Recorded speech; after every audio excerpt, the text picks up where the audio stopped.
Hello everyone, welcome to essentials of Ayurveda. तो आज हम लोग एक और रिवीजन वीडियो लेके आ गए हैं। आज हम लोग करने वाले हैं चरक सूत्र स्थान चैप्टर नंबर 20 का रिवीजन, जिसका नाम है महारोग अध्याय। इसके पहले वाले वीडियो में हमने अष्टोदरीय नामक अध्याय का रिवीजन किया था, जो कि था चैप्टर नंबर 19। अगर आपने वो वीडियो नहीं देखी है तो ज़रूर जाके देखें, क्योंकि दोनों ही चैप्टर एक दूसरे से रिलेटेड हैं। और इस वीडियो में हम लोग करने जा रहे हैं महारोग अध्याय का रिवीजन। तो चलिए स्टार्ट करते हैं हम लोग इस वीडियो को। तो सबसे पहले यहाँ पे है, इसका नाम है महारोग अध्याय। इसका मतलब क्या है? महा का अर्थ क्या हम लोग लेंगे? बड़ा।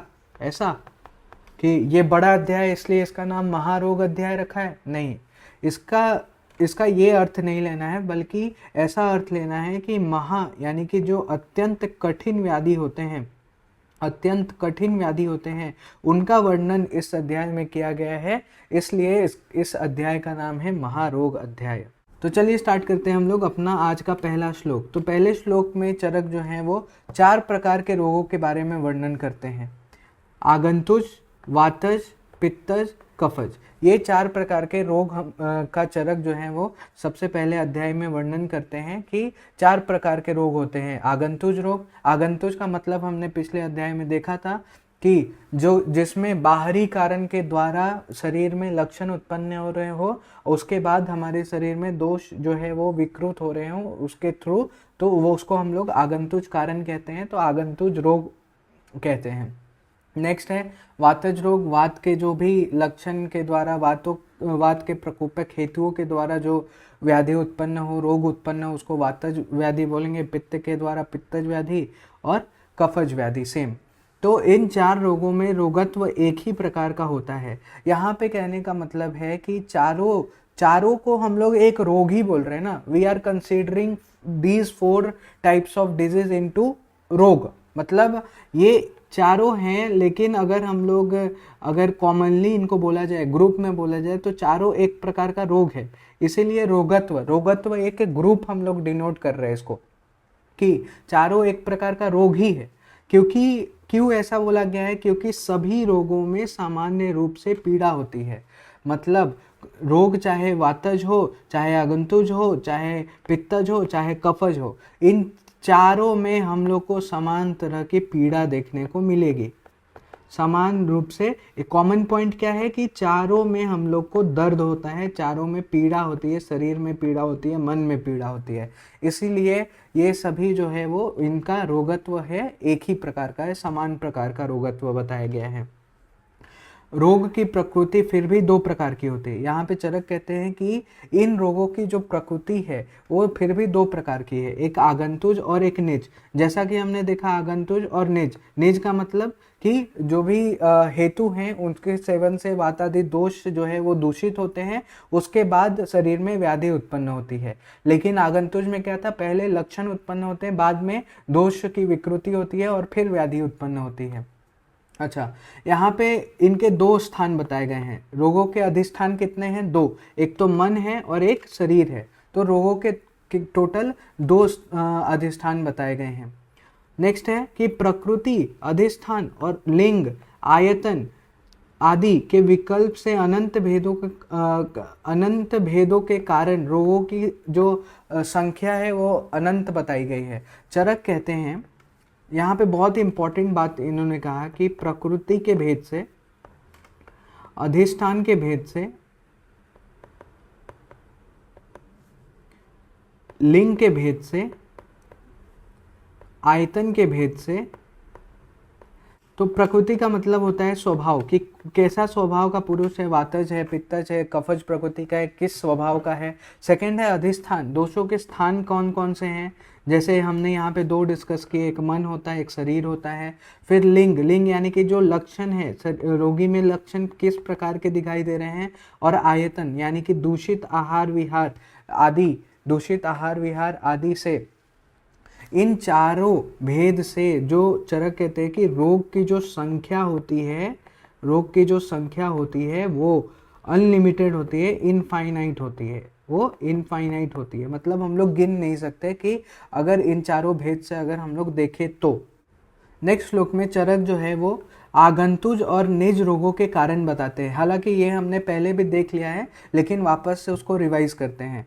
तो नख यानी कि मनुष्य, शेर, बाघ, कुत्ता, बिल्ली आदि से क्षत होना यानी कि इंजरी होना, नाखून से इंजरी होना। दांत, मनुष्य का दांत हो गया या फिर सांप का दांत हो गया आदि से घाव लगना, गिर जाना। अभिचार यानी कि मारन, मोहन, उच्चाटन आदि के प्रयोग से, अभिशाप से, अभिचार से, अभिशाप से यानी कि सिद्ध, महर्षि, दीन, दुखी की आह लगना या फिर शाप लगना उसकी।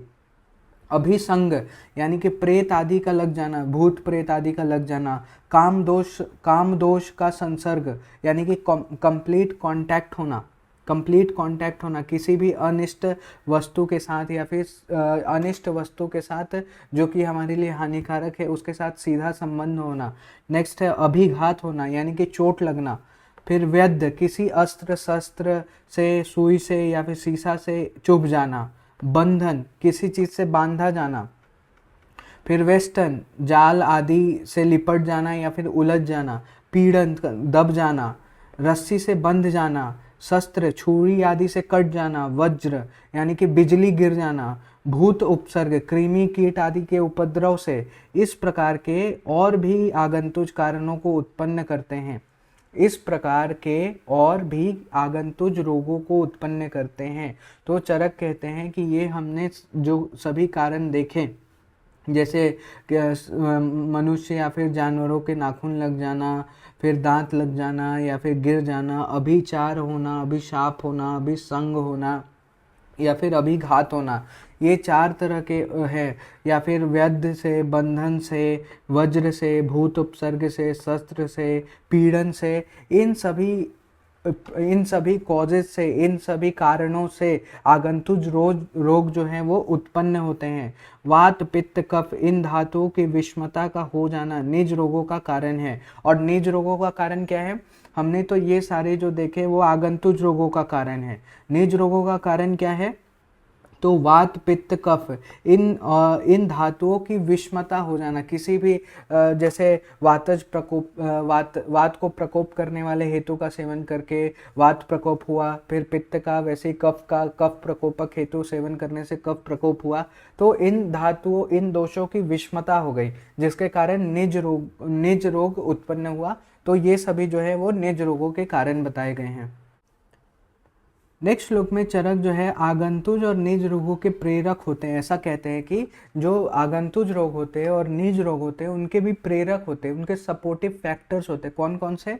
असात्मेय इंद्रिय संयोग, प्रज्ञा अपराध और परिणाम।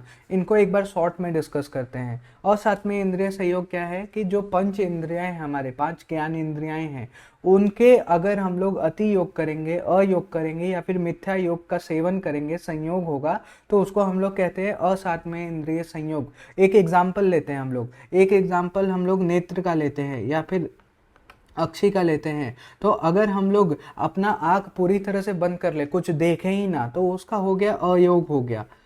उसी तरह अगर हम लोग कोई बहुत ही विपरीत चीज़ देखें जो कि हमारे मन के लिए, हमारे शरीर के लिए अच्छा ना हो, जैसे कुछ गलत चीज़ देखना जो कि हमारे मन के लिए अच्छा नहीं हो, तो वो हो गया मिथ्या योग, मिथ्या योग हो गया। और सूर्य की रोशनी की तरफ देखना, बहुत ही तीव्र अग्नि की तरफ देखना, ये सभी जो है वो अति योग हो गया नेत्र का। इसी तरह और भी पांचों के इंद्रियों के संयोग को हम लोग असात्मेय इंद्रिय संयोग कहते हैं। नेक्स्ट है हमारे पास प्रज्ञापराध। प्रज्ञापराध का अर्थ होता है कि बुद्धि के द्वारा जानबूझकर किया गया अपराध।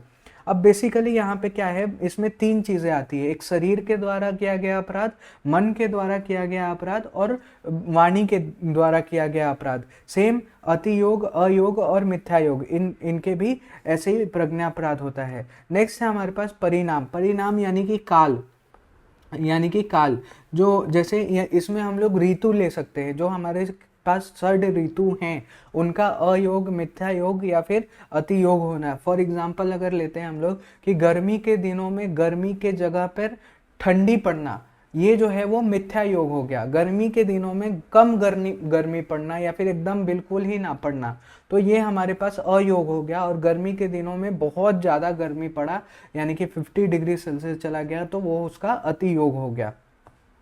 नेक्स्ट श्लोक की तरफ चलते हैं हम लोग। तो रोग भेद के परस्पर संबंध है, रोगों के भेद का परस्पर संबंध बताया गया है चरक के द्वारा।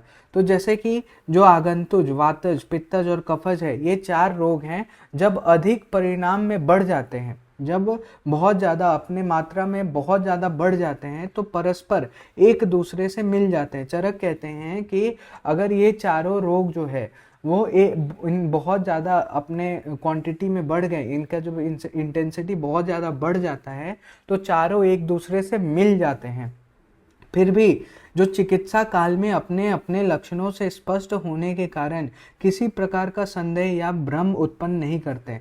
लेकिन जब हम लोग इसकी चिकित्सा करते हैं तो चारों दोषों के, चारों रोगों के अलग अलग लक्षण होते हैं, और उन लक्षणों के कारण ये चिकित्सा काल में भ्रम उत्पन्न नहीं कर पाते हैं। नेक्स्ट जो है वो चरक आगंतुज और निज के लक्षण भेद बताते हैं कि आगंतुज और निज के लक्षण भेद क्या क्या हैं। तो आगंतुज रोग कष्ट के साथ पहले उत्पन्न होता है, तदंतर वात पित्त कफ की विषमता को उत्पन्न करता है। तो ये हमने पहले भी डिस्कस कर लिया है कि जो आगंतुज रोग होता है वो पहले जो बाहरी इंजरी जो होती है उसके कारण लक्षण उत्पन्न होते हैं, और लक्षण कष्टकारक लक्षण उत्पन्न होते हैं, उसके बाद वो जो है वो वात आदि दोषों को दूषित करते हैं और उसको प्रकोपित करते हैं, और उसके द्वारा फिर रोग उत्पन्न करते हैं। लेकिन जो निज रोग है, जो निज वातादि रोगों दोषों से उत्पन्न जो रोग होता है, उसमें वात पित्त कफ पहले ही विषम हो जाते हैं अपने हेतुओं के द्वारा, अपने जो प्रकोपित हेतुओं के द्वारा वो पहले ही विषमता को प्राप्त हो जाते हैं, और बाद में वो फिर अपने गुण धर्म से कष्ट को उत्पन्न करते हैं। नेक्स्ट श्लोक में चरक जो हैं वो तीनों दोषों के शरीर में स्थान के बारे में बताते हैं कि वात आदि जो दोष हैं वो कहाँ कहाँ स्थित रहते हैं शरीर में, उनका जो मेन स्थान है वो कहाँ कहाँ प्रेजेंट है। तो वह इस प्रकार है, जैसे बस्ती है, बस्ती यानी कि मूत्राशय, पुरीषाधान यानी कि जो रेक्टम एरिया है, कटी है, दोनों उरु है, बोथ थाइज है, दोनों पैर हैं, अस्थियां हैं, हड्डी है, ये सभी वात के स्थान बताए गए हैं। लेकिन इसमें से भी सबसे विशेष स्थान जो है वो पक्वाशय को वात का स्थान, सबसे मेन जो साइट है वो पक्वाशय बताया गया है। नेक्स्ट जो है वो स्वेद, रस, लसिका, रक्त, आमाशय, ये सभी जो पित्त का स्थान बताया गया है, लेकिन इसमें से भी प्रमुख स्थान जो है वो पित्त का आमाशय बताया गया है। नेक्स्ट उर स्थान है, सिर स्थान है, गर्दन है, आमाशय है, मेदस है, ये सभी कफ के स्थान बताए गए हैं, लेकिन उरा स्थान जो है वो कफ का विशेष स्थान बताया गया है। एक बार वापस से हम लोग करते हैं डिस्कस कि बस्ती, पुरीषाधान, कटी, दोनों उरु, दोनों पैर, अस्थि, हड्डी, ये सभी जो वात का स्थान बताया गया है। तो ऐसा हम लोग बोल सकते हैं कि जो अम्बिलिकस है, जो हमारे पास नाभि है, नाभि के जो नीचे का स्थान है, जैसे उरु है, थाई है, पेल्विक एरिया है, वो कटी है, वो सभी जो है वो वात का स्थान बताया गया है। नेक्स्ट है स्वेद, रस, लसिका, रक्त, आमाशय। आमाशय तो समझ में आता है, लेकिन ये सभी कैसे स्थान हो गए? हमने फर्स्ट ईयर में पढ़ा था आश्रय आश्रय संबंध। तो आश्रय आश्रय संबंध से स्वेद, रस, लसिका ये जो है वो वात का स्थान बताया गया है, और आमाशय तो बताया ही गया है। इसमें से भी जो प्रमुख स्थान है वो क्या है? आमाशय है। वात का कौन सा था? पक्वाशय था। उसी तरह यहाँ पे उर है, गर्दन है, सिर है, ये सभी जो है आमाशय है, ये मेद है, ये सभी जो है वो वात कफ का स्थान बताया गया है। लेकिन सबसे इम्पोर्टेंट और सबसे प्रमुख स्थान कौन सा है? उर स्थान, जो चेस्ट रीजन है। तो अगर हम लोग एक बॉडी बनाते हैं,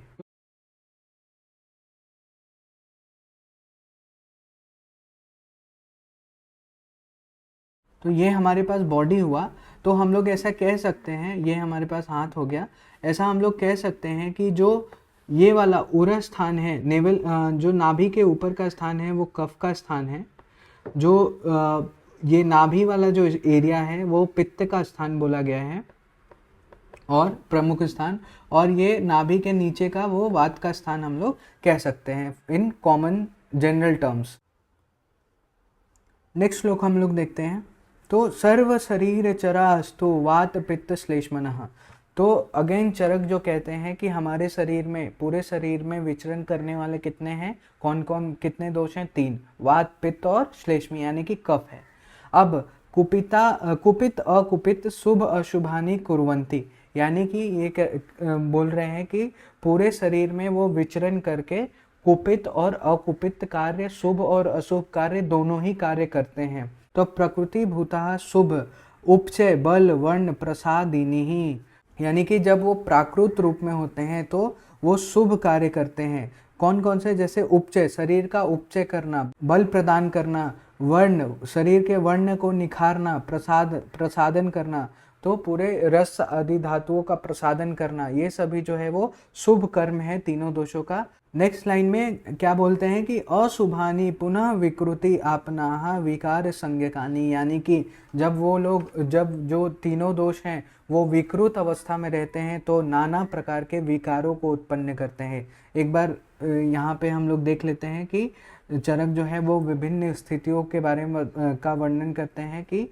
पूरे शरीर में विचरण करने वाले वात पित्त कफ शरीर के किस अवयव विशेष में कुपित होने पर अशुभ तथा प्राकृत अवस्था में होने पर शुभ होते हैं। तो जब वात आदि दोष प्राकृत अवस्था में यानी कि सम अवस्था में रहते हैं तब वो शुभ लक्षण को उत्पन्न करते हैं, जैसे उपचय, अंग प्रत्यंग की पुष्टि करना, बल, वर्ण, प्रसन्नता आदि को उत्पन्न करना, ये सभी जो है वो शुभ कार्य हैं। और जब उक्त दोष जो है वो विकृत अवस्था में रहते हैं, विषम अवस्था में रहते हैं, तो अशुभ लक्षणों से किसी न किसी रोग के रूप में प्रकट होते हैं पूरे शरीर में। तो कहने का अर्थ है कि जब दोष जो हैं वो कहने का अर्थ ये है कि जब दोष जो हैं वो प्राकृत अवस्था यानी कि सम अवस्था में, बैलेंस स्टेट में रहते हैं तो वो हमारे शरीर में शुभ कार्य करते हैं, यानी कि जैसे उपचय करना, बल प्रोवाइड करना, बल प्रदान करना, वर्ण को निखारना, प्रसन्नता उत्पन्न करना, ये सभी कार्य हैं शुभ कार्य करते हैं। लेकिन जब वो विकृत हो जाते हैं तो किसी ना किसी रोग के रूप में वो उत्पन्न करते हैं, प्रकट हो जाते हैं। नेक्स्ट श्लोक में चरक जो है वो रोगों के सामान्यज और नानात्मक स्वरूप का वर्णन करते हैं। तो उनमें सामान्य रोग का व्याख्यान पहले अष्टोदरीय नामक 19वें अध्याय में कर दिया है। तो चरक ने, जो हमने प्रीवियस अध्याय का रिवीजन किया था उसमें हमने देखा था सामान्य रोगों का वर्णन किया था चरक ने। टोटल 48 डिजीज हमने जनरल डिजीज के बारे में डिस्कस किया था। नानात्मक रोगों की व्याख्या प्रस्तुत अध्याय में यानी कि इस अध्याय में करने वाले हैं। नानात्मक, सबसे पहले इस टर्म को समझते हैं कि सामान्यज और नानात्मक का मतलब क्या होता है। तो सामान्यज का अर्थ होता है कि जो वात आदि एक दूसरे से मिलकर और अन्य कारणों से मिलकर, जैसे वात पित्त, वात कफ आदि एक दूसरे से मिलकर जो रोग उत्पन्न करते हैं तो वो हो गया सामान्य रोग। और नानात्मक मतलब सिर्फ वात, अकेला वात जब रोग उत्पन्न करता है, अकेला पित्त जब रोग उत्पन्न करता है, अकेला कफ जब रोग उत्पन्न करता है तो वो हम लोग कहते हैं नानात्मक स्वरूप। तो ये हमें याद रहना चाहिए कि वात के द्वारा टोटल 80 प्रकार के रोग उत्पन्न होते हैं। 80 प्रकार के वात विकार कहे गए हैं, 40 प्रकार के पित्त विकार कहे गए हैं और 20 प्रकार के कफ विकार कहे गए हैं। तो ये हमें बाय हार्ट कर लेना है कि 80 टाइप्स ऑफ पित्त विकार, 80 टाइप्स ऑफ वात विकार होता है, 40 टाइप्स ऑफ पित्त विकार होता है और 20 टाइप्स ऑफ कफ विकार होता है। तो नेक्स्ट श्लोक में अभी हम लोग देखते हैं वातज विकारों के बारे में कि कितने तरह के वात विकार होते हैं। ऐसे तो हमने देखे कि टोटल 80 टाइप्स ऑफ वात डिजीज़ होते हैं, वात विकार होते हैं, 40 टाइप्स ऑफ पित्त विकार होते हैं एंड 20 टाइप्स ऑफ कफ विकार होते हैं। ऐसे और अगर देखा जाए प्रकृति किसके किसके बेसिस पे, तो प्रकृति, आयतन, अधिष्ठान, लक्षण, इनके भेद से बेसिकली ये अनगिनत अनगिनत संख्या, इनफाइनाइट संख्या जो है वो इनफाइनाइट डिजीज हो सकते हैं, लेकिन यहाँ पे आचार्य चरक ने ऐसे मेन डिजीज़ जो वात के मेन डिजीज़ हैं, मेन डिजीज़ जो होते हैं जो कि मोस्टली देखे जाते हैं, वो 80 टाइप्स के बताए हैं। जो आयुर्वेदिक डिजीज़ के नाम होते हैं वो थोड़े डिफ़िकल्ट होते हैं, तो इजी अंडरस्टैंडिंग के लिए मैंने आपके लिए मॉडर्न कोरिलेशन वाला भी पीडीएफ मैं यहाँ पे आपके लिए साथ साथ पढ़ते चलूँगा। तो यहाँ पे मैंने दोनों पीडीएफ खोल लिया है, यहाँ पे आयुर्वेदिक वाला और यहाँ पे मॉडर्न वाला। तो चलिए स्टार्ट करते हैं। तो वातज विकार में सबसे पहला है नख भेद, यानी कि नाखूनों का फटना, उसमें चीरे जैसा पीड़ा होना, तो वो नख भेद हो गया। फिर विपादिका यानी कि पैरों का फट जाना, उसको हम लोग मॉडर्न टर्म में क्या बोल सकते हैं, cracking of the soles, splitting और the fissuring of the skin on the sole of the foot. Next है हमारे पास पादशूल, यानी कि पैर में फटने से पीड़ा होना, पादशूल, उस पेन इन फुट हम लोग बोल सकते हैं। पादभ्रंश मतलब पैर का इच्छा अनुसार ठीक स्थान पर नहीं पड़ना, यानी कि इसको मॉडर्न टर्म में क्या बोलते हैं, foot drop, difficulty lifting the front part of the foot due to the muscle weakness और नर्व डैमेज की वजह से पादभ्रंश या फिर फुट ड्रॉप कहते हैं। फिर सुप्तता मीन्स नम्बनेस या फिर टिंगलिंग सेंसेशन, तो पैरों में झिनझिनी बढ़ना या फिर पाद हर्ष होना, यानी कि लोक व्यवहार में इसको पैर सो गया है ऐसा बोलते हैं। तो इसको हम लोग मॉडर्न टर्म में क्या कह सकते हैं, numbness in the feet, lack of sensation और the tingling sensation in the feet.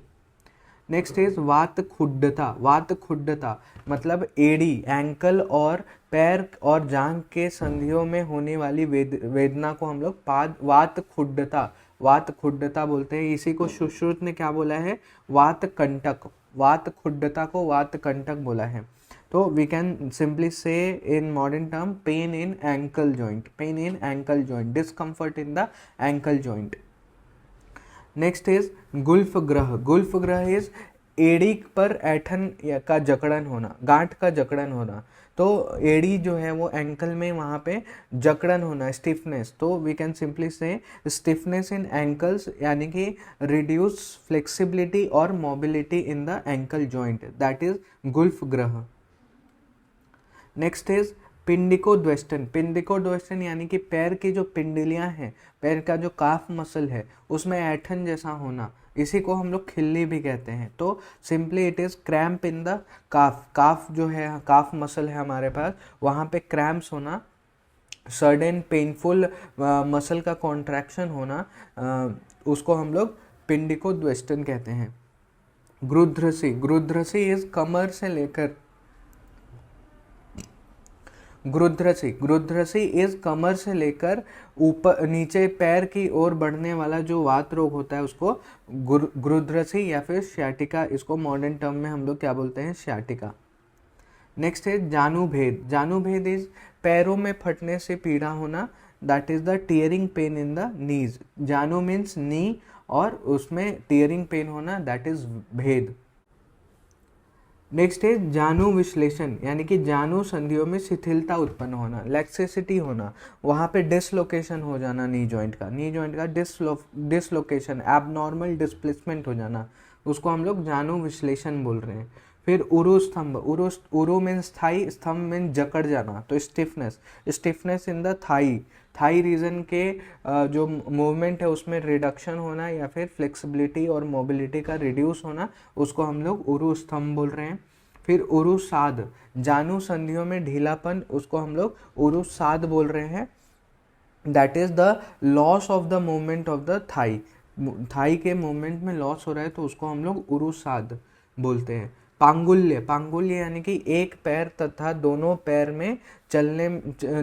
से चलने में असमर्थता, जो इसको पांगुल्य बोला है। लेमनेस इसको हम लोग बोलते हैं, that is difficulty in walking and moving due to injury और वीकनेस, इंजरी या फिर वीकनेस के कारण चलने या फिर मूव करने में डिफिकल्टी होना, उसको हम लोग पांगुल्य बोलते हैं। फिर गुदभ्रंश, गुदभ्रंश कांच का निकल आना, कांच को हम लोग रेक्टम बोल सकते हैं, तो prolapse of rectum, simply we can say the prolapse of rectum, that is abnormal descent or the protrusion of the rectum, protrusion of the rectum through the anus region, उसको हम लोग prolapse of rectum या फिर गुदभ्रंश बोलते हैं। फिर गुद अर्ती that is the गुद में पीड़ा, that is pain in the anus, pain in anus. फिर वृषण अक्षेप दैट इज द अंडकोशों का ऊपर चढ़ जाना, अंडकोश that is the twitching in the scrotum में जब इनवॉलेंट्री स्पाज्म या फिर मूवमेंट्स होता है तो स्क्रोटल एरिया में, उसको हम लोग क्या बोल रहे हैं, वृषण अक्षेप, पिंडलियों का जो अंडकोश है उसका ऊपर चढ़ जाना। नेक्स्ट इज शेफ स्तंभ, शेफ इज पेनिस एंड स्तंभ इज जकड़न, स्टिफनेस, तो stiffness is penis is known as the शेफ स्तंभ, तो that is stiffness in the penis. तो वंक्षन अनाह, वंक्षन इज ग्राइन रीजन, अनाह इज अगेन यहाँ पे पेन हो रहा है, तो pain in the groin region, that is the वंक्षन अनाह। श्रोणी भेद, श्रोणी इज पेल्विक रीजन, सो भेद is again pen, tearing pain, तो pain in the pelvis region is श्रोणी भेद, कमर में कटने जैसी पीड़ा होना। विड भेद यानी विड इज फीकस एंड द भेद इज पेन, तो पेन इन द डेफिकेशन, मल निकालने में प्रॉब्लम हो रहा है, पेन हो रहा है, डिस्कम्फर्ट हो रहा है, तो पेन इन डेफिकेशन इज विड भेद। उदावर्त वायु का ऊर्ध्व गति हो जाना, नॉर्मली वायु का अधोगति होता है, अपान वायु यहाँ पे हम लोग लेंगे, तो वायु अगर ऊर्ध्व गति हो जाता है तो उदावर्त, simply we can say upward movement of vata. Next is खंजता इज पंगु, कुबड़ापन, दैट इज द लिम्पिंग और hunch back gait, this is basically a gait pattern, जहाँ पे जो पेशेंट है वो नॉर्मली ना चल के एक गेट पैटर्न शो करता है, लाइक लंगड़ा के चलता है, तो इररेगुलर और uneven gait due to injury और वीकनेस के कारण। और hunch back is the abnormal curvature of the spine, that is causing the hunched position, that is hunchback. We can correlate hunchback with the lordosis, kyphosis, scoliosis. Next is वामनत्व is बौनापन, dwarfism is वामनत्व। फिर त्रुक ग्रह is we can correlate with the sacrum area, that is the stiffness in the sacral region जो है वहाँ पे स्टिफनेस हो रहा है, तो वहाँ पे त्रुक ग्रह उसको बोलेंगे, त्रुक प्रदेश में जकड़न हो रहा है। पृष्ठ ग्रह यानी कि पीठ में जकड़न हो रहा है, that is stiffness in the back is पृष्ठ ग्रह। फिर पार्श्व अवमर्द यानी कि पसलियों में जोर से मसलने से पीड़ा, कंप्रेशन इन द साइड्स में अगर ऐसा कंप्रेशन बहुत ही मसलने से पीड़ा हो रही है, उसको हम लोग पार्श्वमर्द बोलेंगे। फिर उदर अवेस्ट इज पेट में ममोड़ना, that is twisting pain in the abdomen, उसको हम लोग उदर आविष्ट बोलेंगे। फिर है नेक्स्ट है हमारे पास रुण्ण मोह, यानी कि हृदय की जो सम्यक गति है उसका नहीं होना, जो नॉर्मल हार्ट बीट है उसका नहीं होना, that is the cardiac dysfunction. Next is हृत द्रव, दैट इज टैकीकार्डिया, हृदय की जो हार्ट बीट है, गति है, वो बढ़ जाना, tachycardia, abnormal increase in the heart rate. Next is वंक्षोदर्श इज वंश प्रदेश में रगड़ने से पीड़ा होना, वंश प्रदेश वी कैन को relate with the chest region, तो वंश प्रदेश मतलब चेस्ट रीजन, वहाँ पे रगड़ने से पीड़ा होना, that is shivering in the chest में एबनॉर्मल इनवॉलेंट्री ट्रेम्बलिंग हो रहा है, शेकिंग हो रहा है चेस्ट रीजन में, उसको हम लोग क्या बोल रहे हैं, वंक्षोदर्श। नेक्स्ट इज वंशोपरोध इज दैट फुफ्फुस और हृदय की गति में रुकावट आना, that is constriction in the chest, मतलब tightness, feeling of tightness in the chest region, congestion हो रहा है। फिर वंशतोद इज पेन, तो वंश प्रदेश में पेन हो रहा है, that is the chest pain. फिर बाहुशोष, बाहुशोष दैट इज बाहु is limb and wasting of the arms, बाहु is arms, upper arms, forelimbs, तो वहाँ पे शोष हो रहा है यानी कि वेस्टिंग हो रहा है, इमेसिएशन हो रहा है, तो उसको हम लोग वेस्टिंग ऑफ द आर्म्स बोल रहे हैं। Loss of muscle power, loss of the strength in the arms, उसको हम लोग बाहुशोष बोल रहे हैं। फिर ग्रीवा स्तंभ, ग्रीवा स्तंभ इज गले का जकड़न, तो that is normally stiffness of the neck, neck में स्टिफनेस हो रहा है तो ग्रीवा स्तंभ। And second one is correlated term is मन्या स्तंभ, मन्या स्तंभ is stiffness of the sternomastoid muscle, stiffness of the sternomastoid muscle. Next is कंठोध्वंस, कंठोध्वंस is harshness of the voice, स्वर भेद है ना, हार्शनेस ऑफ द वॉइस या फिर स्वर भेद। नेक्स्ट इज हनुभेद, हनुभेद, हनु means jaw and jaw lock we can say, और pain in the jaw region, pain in the jaw. Next is ओष्ठभेद, ओष्ठ मीन्स लिप्स, तो भेद is we can take it as a pain, और the cracking of the lips we can correlate with the cracking of the lips, ओष्ठभेद। अक्षिभेद, अक्षिभेद is pain in the eyes. दंत भेद, पेन इन द टीथ। फिर next is दंत शैथिल्य, ढीलापन, तो लूजनेस इन द टीथ। तो नेक्स्ट इज मुकत्व, मुकत्व इज लाइक भाषण देने में असमर्थता, that is dumbness, dumbness we can say is मुकत्व, बोलने में लॉस और impairment, impairment of the ability to speak. Next is वाक संग, वाक संग यानी कि जबान बंद हो जाना, स्टैमरिंग, जो हकला के बोलते हैं उसको हम लोग वाक संग बोल सकते हैं।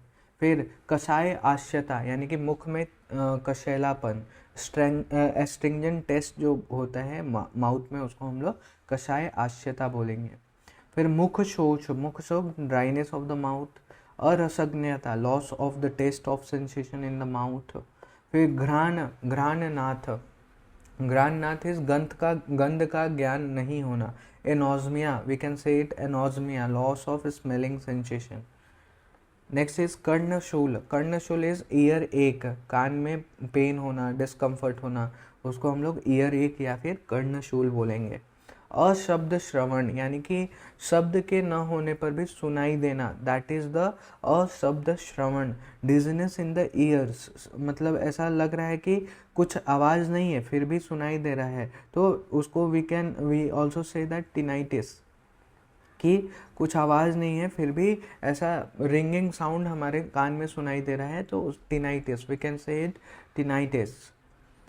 नेक्स्ट इज उच्च श्रुति, उच्च श्रुति that is the hardness in the hearing, यानी कि ऊंचा सुनना है ना, डिफिकल्टी इन हियरिंग। बाधिर्यता, बाधिरता इज लाइक डेफनेस, सुनाई नहीं देना, बहरापन। नेक्स्ट इज वत्म स्तंभ, वत्म स्तंभ, वर्त्म स्तंभ दैट इज द आँख की पलकों का जकड़ जाना, पलकों का जकड़ जाना, आईलिड्स। वर्त्म इज आईलिड्स, तो आईलिड्स का स्टिफनेस। वर्त्म स्तंभ is stiffness of the eyelids. वर्त्म संकोच दैट इज आंखों के पलकों का नहीं खुलना, that is contraction in the eyelids. तिमिर, तिमिर is what, loss of vision, आंखों के सामने अंधेरा छा जाना, it can be partial, it can be complete loss of vision, तिमिर। अक्षिशूल यानी कि आंखों में पेन होना, आंखों में दर्द होना, वेदना होना। अक्षि व्यूदास यानी कि आंखों में टेढ़ापन, squint, we simply say it squint, आंखों का टेढ़ा मेढ़ा हो जाना। भ्यूदास, भ्रूदास। नेक्स्ट इज भ्रूदास, it is twisting of the eyebrows, eyebrows की ट्विस्टिंग को हम लोग भ्रूदास, जो भाव हैं हमारे आईब्रोज हैं उनका टेढ़ा हो जाना। फिर शंख भेद, शंख means temporal bone, that is, तो उसका भेद होना, तो pain in the temporal region, that is शंख भेद। ललाट इज फोरहेड, तो pain in the forehead is ललाट भेद। नेक्स्ट इज शिरोरुख, शिरोरुख that is simply headache. Next is केश भूमि स्फुटन यानी कि बालों के उगने वाले स्थान का फटना, that is the cracking of the scalp, scalp फट स्कैल्प जो निकलता है ना, जैसे डैंड्रफ बहुत ज़्यादा हो रहा है तो वो उस केस में क्रैकिंग ऑफ स्कैल्प के केसेस आते हैं। फिर अर्दित, अर्दित is facial paralysis, facial paralysis. Next is एकांग रोग, एकांग रोग, व्हाट इज एकांग रोग या फिर एकांगवध, that is the monoplegia, paralysis affecting the one limb और the part of the body. सर्वांग रोग, सर्वांग रोग इज सर्वांगवध ऑल्सो, तो polyplegia, polyplegia it is affecting the multiple limb और the part of the body. पक्षवध, एक साइड पूरा ही पैरालाइज होना, hemiplegia, that is the paralysis affecting the one side of the body. Next is आक्षेपक, आक्षेपक is convulsions, convulsions that is the involuntary violent spasm or seizures. Next is dandak, dandak is also convulsions but the convulsions due to the tetanus, tetanus के कारण convulsion, it is tetanic convulsions. Next is tama, tama is feeling of darkness before the eyes, आंखों के सामने अंधेरा छा जाना।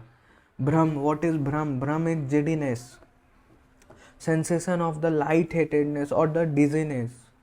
Vepthu, vepthu is the tremors, tremors आना, that is the involuntary shaking or trembling of the body or limbs, उसको वेप्थु बोलते हैं। अंगों में विशेष प्रकार का कंपन। नेक्स्ट इज जुम्बा, जुम्बा इज yawning. नेक्स्ट इज हिक्का, हिक्का is hiccups, involuntary spasm of the diaphragm resulting in the an audible sound, जो हिचकी आती है। नेक्स्ट इज विषाद, विषाद इज मेलिएज, पूरे मन में शरीर में विषाद होना, शरीर में मंद मंद दर्द होना, प्रसन्न नहीं रहना। फिर अति प्रलाप, अति प्रलाप is excessive delirium, excessive delirium, फालतू बोलना, बिना मतलब के कुछ भी बोलते रहना, दैट इज अति प्रलाप और द एक्सेसिव डेलीरियम। रोक्ष, रोक्ष इज शरीर में रूखापन, बहुत ज़्यादा ड्राइनेस हो जाना, बहुत ज़्यादा रूखापन हो जाना। पारुष्य, पारुष्य is coarseness, coarseness that is lack of refinement, smoothness, स्निग्धता की कमी, कठोरता। फिर नेक्स्ट इज श्याव अरुण अवभाषिता, यानी कि शरीर का जो रंग है वो काला या फिर अरुण वर्ण का हो जाना, that is the blackish lustre और the reddish lustre of the skin. Next is अस्वप्न, अस्वप्न इज निद्रानाश, इनसोम्निया, मतलब नींद अच्छी प्रकार से नहीं आना, डिफिकल्टी इन फॉलिंग स्लीप, नींद आना नहीं। फिर अनअवस्थित चिंतता, दैट इज द अनअवस्थित instability of the mind, mind हमारा स्टेबल नहीं रह रहा, हमेशा चित्तवृत्ति का स्थिर नहीं रहना, है ना, हमेशा चिंतन करते रहना। तो ये सभी जो है वो हमने वात के 80 वात रोग की व्याख्या चरक ने यहाँ पे की है। ऐसे तो वात रोग जो है वो अनगिनत हो सकते हैं प्रकृति, आयतन, लक्षण और अधिष्ठान के भेद से, लेकिन यहाँ पे चरक ने मेन जो है वो 80 टाइप्स ऑफ वात रोग की व्याख्या यहाँ पे करी है। नेक्स्ट श्लोक में देखते हैं वात के रूप और कर्म। तो चरक कहते हैं कि वात के कुछ ऐसे लक्षण, कुछ ऐसे रूप होते हैं, कुछ ऐसे कर्म होते हैं जो कि कभी चेंज नहीं होते हैं, वो एक फिक्स्ड लक्षण है, वो एक फिक्स्ड साइंस एंड सिम्टम्स है, वो फिक्स्ड फंक्शन है वात का जो कि कभी चेंज नहीं होता। और जो कुशल वैद्य होता है वो इन लक्षणों को देखकर बता देता है कि ये वात विकार ही है, जो कि डिफरेंशियल डायग्नोसिस में बहुत ज़्यादा काम आता है। तो हमें इसको ध्यान में रखना चाहिए।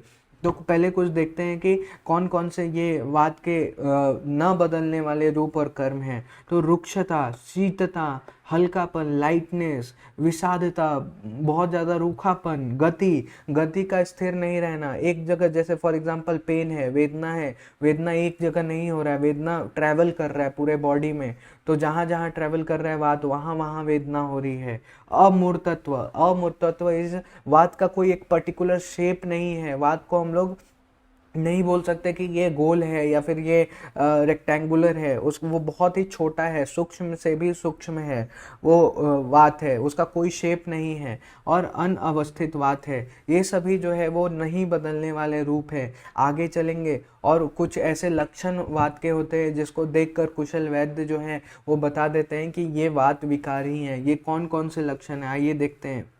तो पहला है श्रंस। श्रंस इज अपने स्थान से थोड़ा सा हट जाना, दैट इज श्रंस। भ्रंश, भ्रंश इज अपने स्थान से हट जाना या फिर च्युत हो जाना, श्रंस से थोड़ा ज़्यादा भ्रंश। व्यास, व्यास इज पहले की तुलना में विकार युक्त स्थान का अधिक फैल जाना, पहले की तुलना में और ज़्यादा फैल जाना, दैट इज मोर देन भ्रंश एंड श्रंस। नेक्स्ट इज संग। संग इज मल मूत्र का संग हो जाना, संधि भागों का संग हो जाना। तो कॉन्स्टिपेशन, जब वात बढ़ जाता है तो कॉन्स्टिपेशन के केसेस बहुत ही बढ़ जाते हैं पेशेंट में, तो कॉन्स्टिपेशन होने लगता है, अच्छे से प्रवृत्ति नहीं होती है, मूत्र कुक्ष होता है, टॉयलेट अच्छे से नहीं होता है, डेफिकेशन अच्छे से नहीं होता है ड्यू टू कॉन्स्टिपेशन। भेद मतलब फटने जैसी पीड़ा उत्पन्न होती है, जहाँ जहाँ वात ट्रैवल करता है वहाँ भेद होता है। फिर साध, अवसाद होता है, मेलिएज होता है, मानसिक अवसाद, शारीरिक अवसाद, पीड़ा होती है पूरे बॉडी में। हर्ष, होरिपिलेशन होता है, रोमांच होता है, होरिपिलेशन होता है। तर्स, बहुत ज़्यादा अत्यधिक प्यास लगती है। फिर कंप, अंगों में शेकिंग होता है, shaking of the limbs and body. फिर वर्त, दैट इज द मल में गांठ पड़ जाना, क्योंकि वात बढ़ रहा है, वात का प्रकोप हो रहा है, तो उसके रुक्ष गुण बहुत ज़्यादा बढ़ रहा है, जिसके कारण वो द्रव जो मल है, जो फीसेस है, उसमें से द्रव अंश को शोषित कर ले रहा है, जिसके कारण गांठ पड़ जा रहा है मल में। फिर चाल, चाल इज द गेट पैटर्न, अच्छे से जो नॉर्मल मूवमेंट, नॉर्मल जो वॉकिंग स्टाइल पेशेंट का नहीं रहता है, वो थोड़ा सा झुका हुआ, लंगड़ते हुए, ऐसा गेट पैटर्न देखने को मिलता है। फिर तोद, सुई चुभ होने से पीड़ा, व्यथा, पीड़ा होना। चेष्टा यानी कि विविध प्रकार की शारीरिक और मानसिक चेष्टाओं का प्रेजेंट होना। और ये सभी जो है वो वात के नहीं बदलने वाले रूप है, जो कि वापस से एक बार रिवाइज करते हैं क्या क्या हैं। श्रंस, भ्रंश, व्यास, संग, भेद, साध, हर्ष, तर्ष, कंप, वर्त, चाल, तोद, व्यथा, चेष्टा, ये सभी जो है वो हमारे पास वात के कभी बदलने वाले रूप नहीं, मतलब जो ऐसे रूप हैं जो कि कभी चेंज नहीं होते हैं, और ये एक स्पेसिफिक वात के रूप है, स्पेसिफिक वात के साइंस एंड सिम्टम्स हैं, जिसको देखकर कुशल वैद्य बता सकता है कि ये वात व्याधि ही है, वात विकार ही है। नेक्स्ट हम लोग देखते हैं कर्म के बारे में, कि वात का ऐसा कौन सा कर्म है जो कि कभी बदलता नहीं है और वो हमेशा हर एक वात व्याधि के पेशेंट में देखने को मिलता है। तो खरता, परुषता, विषादता, कठोरता, रूखापन, खरता देखने को मिलता है, सुशीरता, खोखलापन, है ना, हड्डियों में खोखलापन देखने को मिलता है। फिर अरुण वर्ण का हो जाना, काला दिखना, श्याय वर्ण का हो जाना, अरुण वर्ण का हो जाना, मुंह में कषाय रस, कषायता, मुंह में एस्ट्रिंजेंट टेस्ट का होना। फिर वीरस मुखत्व यानी कि मुख में फीकापन होना, शोष हो जाना, शूल उत्पन्न होना, सुप्तिता यानी कि टिंगलिंग सेंसेशन या फिर नम्बनेस का प्रेजेंट होना, संकोच कॉन्ट्रैक्शन होना, बहुत ज़्यादा स्पाज्म होना। फिर स्तंभन होना, जकड़ जाना, कॉन्ट्रैक्शन हो जाना, खंजता, लंगड़ापन देखने को, ये सभी जो है वो वात के कर्मों से युक्त ये उक्त लक्षणों से तथा कर्मों से युक्त वात विकार समझना चाहिए। नेक्स्ट अब हमने क्या देखा कि जो विकृत वात के डिजीज देखे, कितने देखें, 80 टाइप्स ऑफ डिजीज देखें। फिर विकृत वात जो होता है उसके हमने रूप देखें, विकृत वात के रूप देखें और कर्म देखें कि क्या क्या कर्म होते हैं, क्या क्या साइंस एंड सिम्टम्स होते हैं, जिसको देखकर हम लोग बता सकते हैं कि ये वात का ही विकार है। अब हम लोग देखने जा रहे हैं उसके समान चिकित्सा के बारे में कि चिकित्सा कैसे करेंगे। तो ऑब्वियसली हम लोग क्या करेंगे, फर्स्ट लाइन ऑफ ट्रीटमेंट ये रहेगा कि जो भी वात विकार है उसके अपोजिट गुण वाले यानी कि वात के अपोजिट गुण वाले आहार विहार का सेवन करेंगे। तो आइए देखते हैं। तो मधुर अम्ल लवण रसों का सेवन करना, स्निग्ध गुणों का सेवन करना, उष्णवीर्य से युक्त स्नेह, स्वेद, आस्थापन बस्ती, अनुवासन बस्ती, नस से भोजन कराना, अभ्यंग कर्म कराना, उत्साद यानी कि उपटन लगाना, परिषेक करना, ये सभी जो है वो वातनाशक उपकरणों के द्वारा मात्रा और काल का विचार करके ही हमें चिकित्सा आरंभ करनी चाहिए। तो यहाँ पे दो टर्म आए हैं, एक आस्थापन और एक अनुवासन बस्ती। तो बेसिकली आस्थापन बस्ती जो होती है वो रुक्ष बस्ती होती है, उसको क्वाथ की बस्ती भी बोली जाती है, और अनुवासन बस्ती जो होती है वो स्निग्ध बस्ती का प्रकार है। तो ऐसे हमारे पास दो बस्ती होती है। नेक्स्ट हम लोग देखते हैं यहाँ पे आस्थापन बस्ती और अनुवासन बस्ती का प्रयोग प्रधानतम मानते हैं। तो आचार्य यहाँ पे बोलते हैं कि जो चिकित्सक होते हैं वो वात विकारों में आस्थापन बस्ती और जो अनुवासन बस्ती होता है उसको बहुत ही श्रेष्ठ मानते हैं। मतलब अगर कोई वात व्याधि वाला, वात विकार वाला आ रहा है तो हमें बस्ती का प्रयोग करना चाहिए, क्योंकि बस्ती जो है वो वात की सर्वश्रेष्ठ चिकित्सा बताई गई है।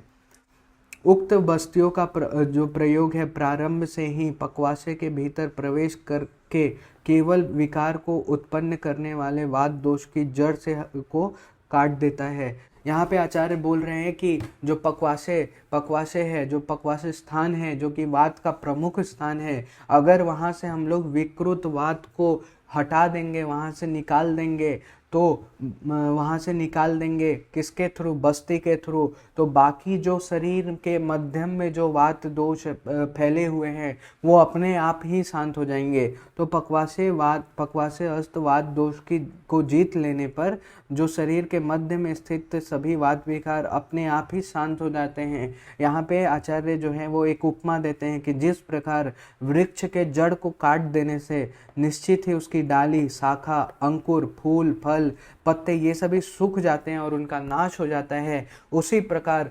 पक्वाशय जो है वो रूट है, वो प्रमुख स्थान है वात का। तो अगर वहाँ पे वहाँ से विकृत वात को हम लोग बस्ती के थ्रू बाहर निकाल देते हैं तो बाकी और जगह जो वात फैला हुआ है वो अपने आप ही शांत हो जाएगा। नेक्स्ट श्लोक की तरफ चलते हैं। तो नेक्स्ट श्लोक में हम लोग 40 प्रकार के पित्त विकार के बारे में देखने वाले हैं। तो लेट्स स्टार्ट।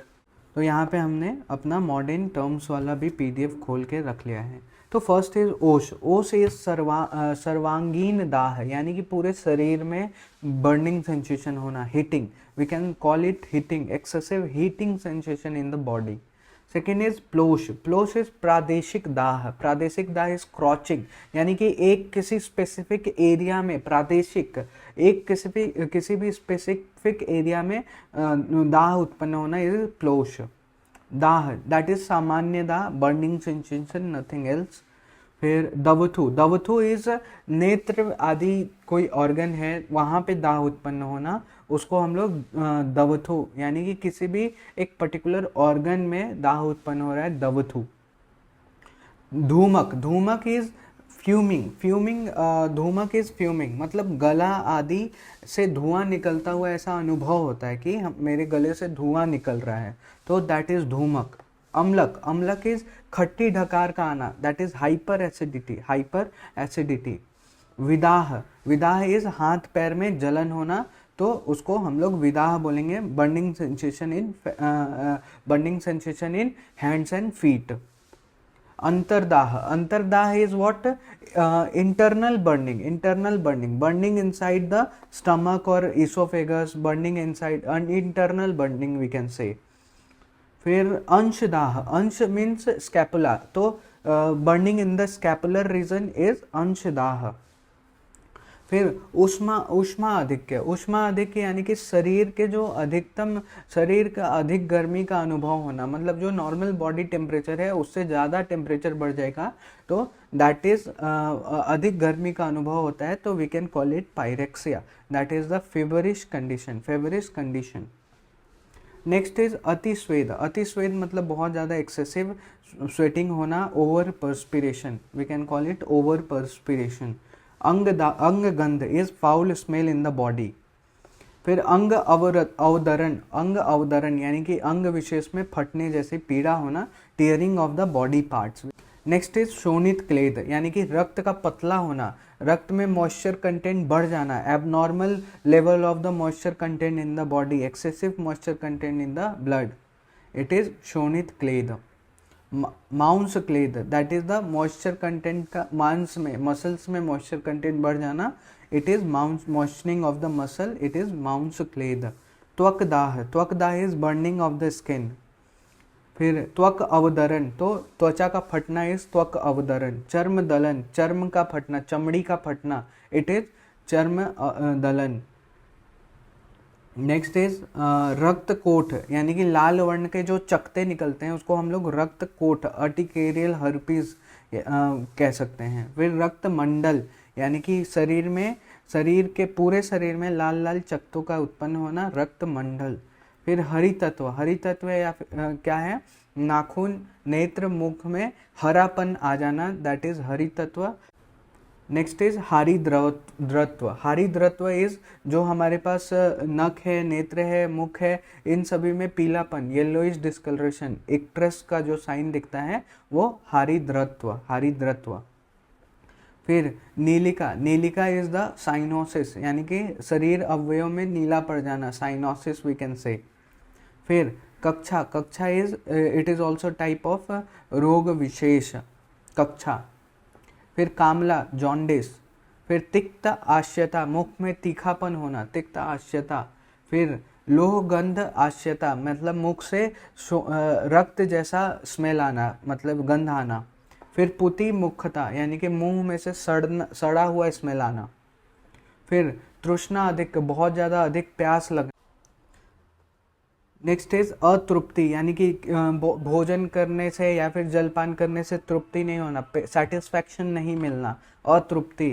फिर आस्य विपाक, यानी कि मुख का पक जाना, stomatitis, we can call it stomatitis, मुख का पक जाना, stomatitis. Inflammation of the mouth and lips. फिर अक्षिपाक, यानी कि inflammation in the I.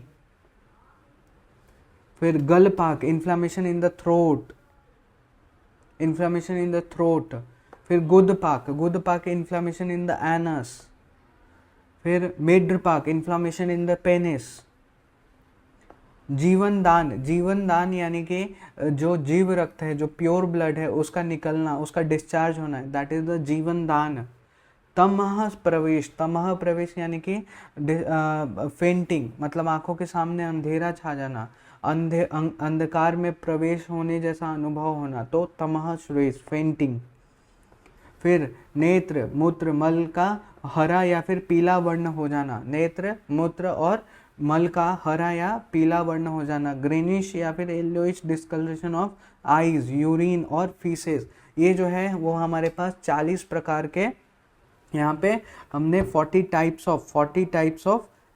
Types of पित्त विकार हमने देखे, 40 टाइप्स ऑफ पित्त विकार। हालांकि पित्त विकार भी असंख्या, मतलब बहुत ज़्यादा इनफाइनाइट हो सकता है, ऑन द बेसिस ऑफ प्रकृति, आयतन, अधिष्ठान और लक्षण के बेसिस पे, लेकिन यहाँ पे मेन जो पित्त विकार में देखने को मिलता है कॉमनली, जो कि पित्त का अपना लक्षण है, जो कि और किसी दोष में देखने को नहीं मिलता है, वो हमारे पास 40 विकारों का वर्णन यहाँ पे चरक ने हमारे पास कर दिया है। नेक्स्ट श्लोक की तरफ चलते हैं। तो पित्त के रूप और कर्म, तो जैसे हमने वात के कुछ स्पेसिफिक रूप और कर्म देखे थे जो कि कभी चेंज नहीं होते हैं, वैसे ही पित्त के भी अभी हम लोग रूप और कर्म देखेंगे, जिसको कुशल वैद्य देखकर बता सकते हैं कि ये पक्का कंफर्म बताते हैं कि ये पित्त विकार ही है। तो क्या है, क्या क्या है, तो पित्त के रूप क्या क्या है, तो उष्णता है, तीक्ष्णता है, द्रवता है, अधिक स्निग्धता का नहीं होना, अभाव होना, और इसमें जो है वो सफ़ेद और अरुण वर्ण को छोड़कर सभी वर्ण दिखाई देते हैं, आम गंध वाला होता है, कटु और अम्ल रस युक्त होता है, और सरत्व, ये सभी पित्त के अपने रूप हैं जो कि और किसी भी दोष में नहीं मिलते हैं। कौन कौन से, एक बार रिवाइज करते हैं। तो उष्णता, बहुत ज़्यादा उष्णता, टेम्परेचर का बढ़ जाना, तीक्ष्णता का बढ़ जाना, द्रवता का बढ़ जाना, फिर अधिक स्निग्धता का अभाव रहता है, और वर्ण जो है वो सफ़ेद और अरुण वर्ण को छोड़कर बाकी सभी वर्ण देखने को मिलते हैं, आम गंध वाला होता है, कटु रस और अम्ल रस युक्त होता है, और सरत्व बढ़ जाता है। दैट्स वाई पित्त विकारों में डायरिया जो है वो कॉमन प्रॉब्लम देखने को मिलता है। नेक्स्ट हम लोग देख रहे हैं कि पित्त के ये सभी हमने देखा, और पित्त के कर्म लक्षण क्या क्या हैं। कर्म लक्षण, तो दाह, उष्णता होना, दाह होना, शरीर का जो ताप अंश है उसका बढ़ जाना, फिर पकना, फिर पसीना बहुत ज़्यादा निकलना, ओवर पर्सपिरेशन या फिर एक्सेसिव स्वेटिंग होना। फिर गीलापन, मॉइस्चर ज़्यादा हो जाना, बहुत ज़्यादा मॉइस्चर बढ़ जाना क्योंकि यहाँ पे द्रवता बढ़ रहा है। फिर नेक्स्ट है कोथ, यानी कि सड़न बढ़ जाती है। कंडू होने लगता है, इचिंग होने लगती है, खुजली होने लगती है। श्राव, बहुत ज़्यादा श्राव निकलने लगता है, अगर कोई घाव है उसमें से श्राव, पस का डिस्चार्ज होगा। राग, लालिमा, पूरे शरीर रेडिश कलर का हो जाता है।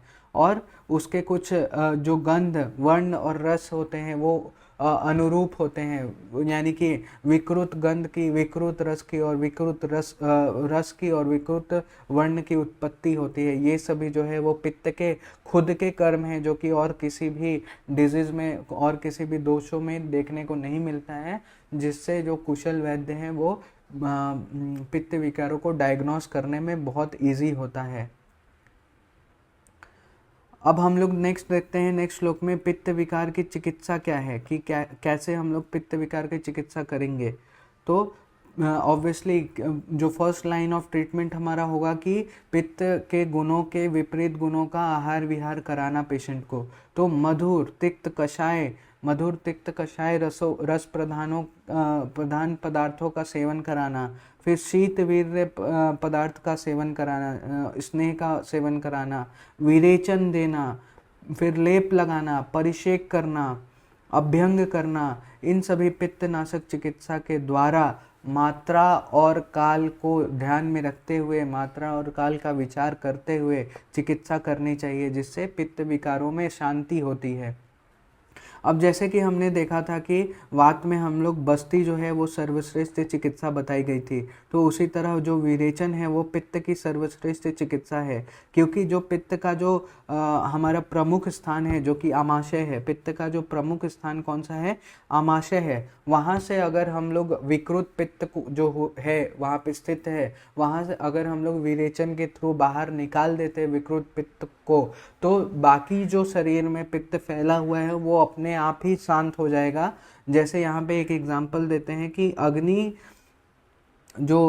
अग्नि के निकल जाने पर जो अग्नि ग्रह होता है, अग्नि वाला घर होता है, वो स्वयं ही शांत हो जाता है। उसी प्रकार विरेचन के द्वारा आमाशय से, जो कि प्रमुख स्थान है पित्त का, वहाँ से अगर हम लोग विकृत पित्त को निकाल देंगे तो अन्य जगह पे जो पित्त है वो अपने आप ही शांत हो जाए। I hope you all are understanding the concept. तो नेक्स्ट श्लोक की तरफ चलते हैं। तो नेक्स्ट श्लोक में हम लोग देख रहे हैं कि 20 प्रकार के कफज विकार। अभी हमने क्या क्या देख लिया, 80 प्रकार के वातज विकार और 40 प्रकार के पित्तज विकार। अब नेक्स्ट हम लोग देखने जा रहे हैं 20 प्रकार के कफज विकार। तो पहला है तृप्ति। पहला क्या है, तृप्ति यानी कि saturation, feeling of being over saturated, field, मतलब सैचुरेशन मिल जाता है बहुत। उसके बाद कुछ खाने की इच्छा नहीं होती है, उसके बाद कुछ पीने की इच्छा नहीं होती, तो तृप्ति। लेकिन पित्त में ऐसा नहीं था, पित्त में अतृप्ति लक्षण हमने देखा। नेक्स्ट है हमारे पास तंद्रा यानी कि एक्सेसिव स्लीपीनेस, बहुत ज़्यादा थका हुआ महसूस करना, बहुत ज़्यादा ऊंघाई आना, यॉर्निंग लेना बहुत ज़्यादा, तो उसको ड्राउजीनेस हम लोग कह सकते हैं, एक्सेसिव स्लीपीनेस या फिर inclination of the sleep. Next is नींद का अधिक लगना, बहुत ज़्यादा नींद आना, एक्सेसिव स्लीप, एबनॉर्मल और प्रोलॉन्ग्ड पीरियड्स ऑफ स्लीप। फिर स्टैमित यानी कि शरीर में बहुत ज़्यादा मॉइस्चर कंटेंट बढ़ जाना, गीलापन बढ़ जाना, स्टिकीनेस बढ़ जाना, चिपचिपाहट होना, उसको स्टैमित बोला हमने। Cold sensation we can say, that is the persistent feeling of the coldness throughout the body, स्टैमित। फिर नेक्स्ट इज द शरीर में भारीपन, हैवीनेस इन द बॉडी, आलस से आना, शक्ति होने पर भी कार्य करने की इच्छा नहीं रहना, that is the lassitude, generalize fatigue और लैक ऑफ एनर्जी का फील करना, आलस्य। मुख में मधुरता is sweetness in the mouth, मुंह में मीठापन लगना। नेक्स्ट इज लार का चूना, that is the excessive salivation, जिसको हम लोग लाला स्राव बोलते हैं। फिर श्लेष्म उद्गिरण यानी कि बार बार कफ का निकलना, that is the mucus expectoration, excessive coughing up और expulsion of the mucus from the respiratory tract, that is known as the श्लेष्म उद्गिरण, बार बार कफ का निकलना।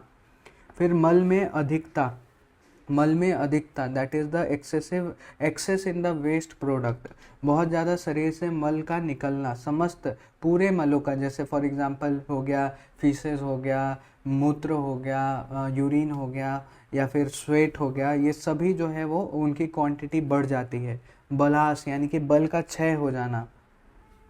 फिर हृदय उपलेप यानी कि कफ से हृदय का लिप्त जाना, कफ से हृदय का लिप्त जाना मतलब heaviness, plastering of the heart, मतलब हेवीनेस ऑन द हार्ट, बहुत ऐसा feeling of heaviness, feeling of constriction on the chest region, तो हृदय उपलेप। कंठ उपलेप same, plastering of the throat, गल प्रदेश में कफ का उपलेप हो जाना, कफ का लेप हो जाना, ऐसा भारीपन, हेवीनेस इन द थ्रोट, तो उसको कंठ उपलेप बोल दिया हमने।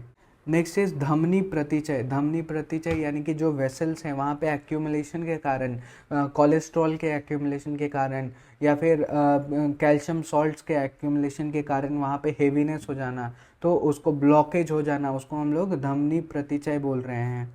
That is the accumulation in the vessels.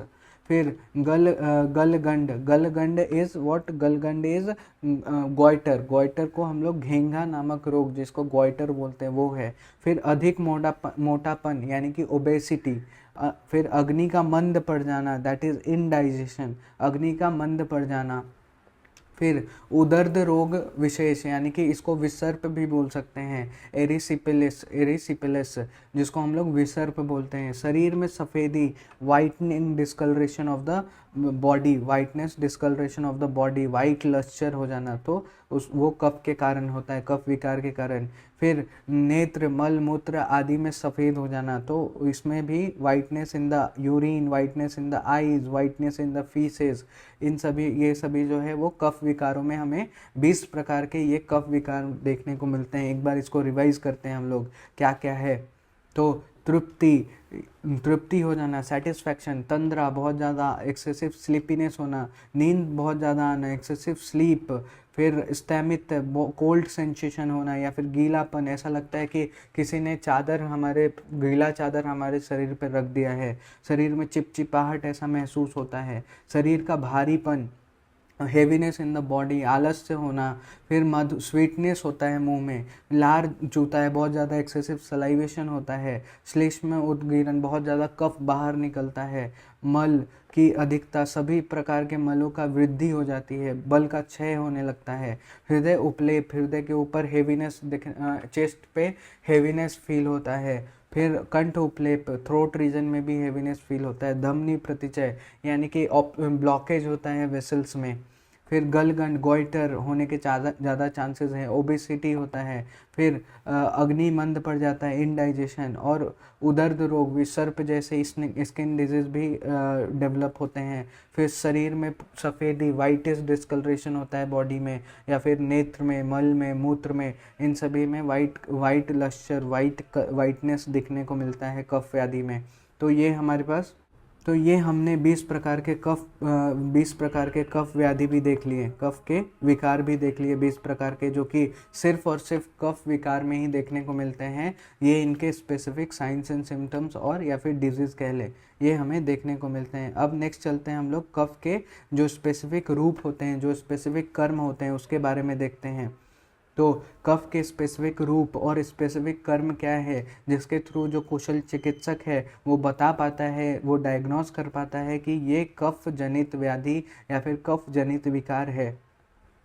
तो कफ के रूप इस प्रकार है: चिकनापन, बहुत ज़्यादा स्टिकीनेस; शीतता, बहुत ज़्यादा कोल्ड सेंसेशन; शुक्लता यानी कि वाइटिस, सफ़ेदी, शरीर में सफ़ेदी या फिर नख में, नेत्र, मूत्र में, या फिर जो मल होता है उसमें सफ़ेदी देखने को मिलता है। हेवीनेस, भारीपन; मधुरता, स्थिरता, ये सभी, पिच्चिलता। फिर मशरूनता इस चिकनापन, बहुत ज़्यादा चिकनापन, स्मूथनेस, ये सभी जो है वो अनेक रूप बताए गए हैं कफ के, जो कि अन्य किसी भी दोष में देखने को नहीं मिलते हैं, सिर्फ और सिर्फ कफ में ही, कफ के विकारों में ही देखने को मिलते हैं। और ये कफ के अपने निज लक्षण होते हैं, जो कि सिर्फ कफ के विकृत होने के कारण दिखाई देता है।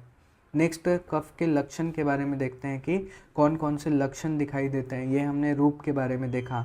और अभी हम लोग देखेंगे कफ के कौन कौन से लक्षण दिखाई देते हैं, स्पेसिफिक लक्षण जो कि सिर्फ कफ में दिखाई देते हैं, जैसे सफ़ेदी होना, शीतता होना, कंडू। कंडू इज द स्पेसिफिक लक्षण ऑफ कफ। कंडू इज द स्पेसिफिक लक्षण ऑफ कफ। तो यहाँ पे एक और मैं आपको बताना चाहूँगा कि अगर वात का जो मोस्ट स्पेसिफिक लक्षण है वो शूल है, जहाँ पे बताया गया है कि बिना वात के शूल नहीं हो सकता है। उसी तरह पित्त का जो स्पेसिफिक लक्षण है वो दाह है, बिना पित्त के दाह नहीं हो सकता। उसी तरह कफ, कंडू अगर कहीं पे है तो बिना कफ के कंडू भी उत्पन्न नहीं हो सकता। तो कंडू जो है, खुजली जो है, वो कफ का बहुत ही मोस्ट स्पेसिफिक लक्षण में से एक है। फिर स्थिरता, भारीपन, स्निग्धता, शून्यता, ये सभी जो है वो क्लेद उत्पन्न होना, गीलापन उत्पन्न होना, उपदेह यानी कि लिपा हुआ सा प्रतीत होना, फिर बंधन, जकड़न जैसा महसूस होना, मधुरता, चिरकाल तक रोगी को, क्रॉनिक डिजीज जो होते हैं ये सभी कफ के कर्म में आते हैं, कफ के लक्षण में आते हैं, क्रॉनिक डिजीज। तो ये सभी अगर लक्षण हमें दिखाई दे रहे हैं, ये सभी हमें लक्षण अगर दिखाई दे रहे हैं तो हमें कफज व्याधि, कफज विकार समझना चाहिए। नेक्स्ट हम लोग श्लोक में चलते हैं। तो नेक्स्ट श्लोक में सामान्य चिकित्सा के बारे में आचार्य ने वर्णन किया है, कफ की सामान्य चिकित्सा के बारे में। तो ऑब्वियसली जो फर्स्ट लाइन ऑफ ट्रीटमेंट क्या होगा, जो हम लोग पीछे से देखते आ रहे हैं कि हमेशा अगर कोई दोष बढ़ा है तो उस दोष के विपरीत गुणों वाली चिकित्सा देनी चाहिए, विपरीत गुणों वाला आहार विहार का रोगी को सेवन कराना चाहिए। तो इसमें क्या है, कटु, तिक्त, कषाय, तीक्ष्ण, उष्ण और रुक्ष, ये सभी कटु, तिक्त, कषाय, तीक्ष्ण, उष्ण भोजन कराना चाहिए, या फिर रुक्ष स्वेदन देना चाहिए, उष्ण स्वेदन देना चाहिए, वमन कराओ, सिरो विरेचन कराओ, व्यायाम कराओ। ये सभी से कफ आदि नाशक क्रियाओं को मात्रा और काल का विचार करते हुए चिकित्सा करनी चाहिए। तो जैसे कि हमने पीछे देखा कि वात है उसमें जो है वो बस्ती जो है वो सर्वश्रेष्ठ चिकित्सा बताई गई है, बस्ती। पित्त में जो है वो विरेचन सर्वश्रेष्ठ चिकित्सा बताई गई है, और कफ में जो है वो सर्वश्रेष्ठ चिकित्सा वमन को बताया गया है। वमन जो है वो कफ की सर्वश्रेष्ठ चिकित्सा कही गई है। तो कफज विकार में ऊपर कहे गए सभी चिकित्साओं में वमन जो है, वमन ये सभी प्रधान चिकित्सा है, महत्वपूर्ण चिकित्सा मानी गई है, क्योंकि वमन कारक द्रव्य प्रारंभ में ही आमाशय में प्रवेश करते हैं और उसके ऊपरी भाग से स्थित केवल विकृत कफ को जड़ सहित ऊपर उखाड़ फेंकते हैं।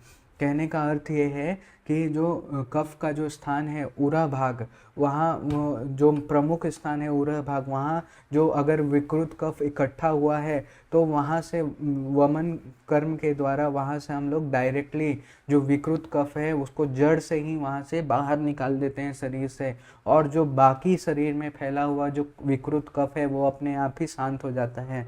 तो कफ को जीत लेने पर शरीर के भीतर स्थित जो कफज विकार अपने आप ही शांत हो जाते हैं।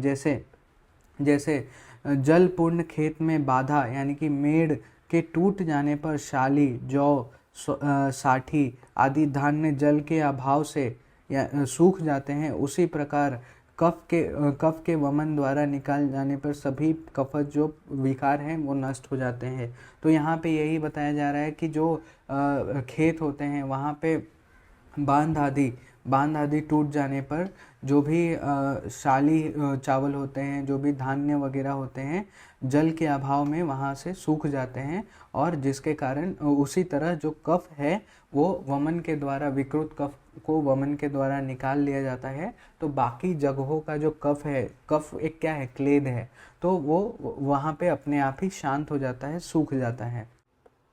नेक्स्ट श्लोक में चलते हैं। तो नेक्स्ट श्लोक में चरक जो है वो अकस्मात सफलता, चिकित्सा के अकस्मात सफलता यानी कि इंसिडेंटल सक्सेसफुल ट्रीटमेंट के बारे में बात करते हैं। तो कहते हैं कि जो चिकित्सक बिना परीक्षा किए ही औषधि दे देता है या फिर चिकित्सा का प्रारंभ कर देता है, तो उसकी जो सफलता है वो अकस्मात होती है, आकस्मिक होती है, इंसिडेंटल ट्रीटमेंट होता है। वो या तो कभी ठीक हो जाएगा या फिर कभी ठीक नहीं होगा। तो ये 90% ये रॉन्ग है, 90% रॉन्ग है। तो चरक ये भी कहते हैं कि चाहे वो जो वैद्य है वो चाहे पूरा का पूरा औषधि ज्ञान का बहुत बड़ा ज्ञानी क्यों ना हो, लेकिन फिर भी उसकी चिकित्सा आकस्मिक मानी जाएगी।